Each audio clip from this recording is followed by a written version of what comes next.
ভাইরা আমার, আল্লাহর কসম করে বলি, একটা সময় আসবে মন খুলে নামাজ পড়তে চাইবেন। বিশ্বাস করেন ভাই, লিখে রাখেন ডায়েরিতে। আপনাকে যদি আল্লাহ হায়াতে বাঁচিয়ে রাখেন, যুবক ভাইয়েরা, তরুণ ভাইয়েরা, একটা বয়স আসবে মনে চাইবে একটু রবকে মন খুলে সেজদা দেই, একটু লম্বা করে রুকু করি।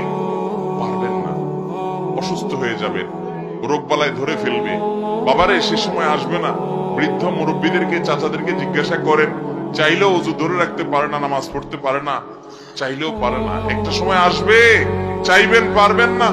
নামাজটাকে সুন্দর করেন, সময় মতো পড়েন, অনেক রাকাত নামাজ পড়বেন, নফল নামাজ পড়বেন। এটার চেয়ে উত্তম হলো ফরজটা পড়লেন, মূল সুন্নত গুলাই পড়লেন, কিন্তু ধীরস্থিরতার সাথে পড়লেন। 10 রাকাত তাড়াহুড়া করে পড়ার চাইতে 2 রাকাত আস্তে আস্তে পড়া অনেক বেশি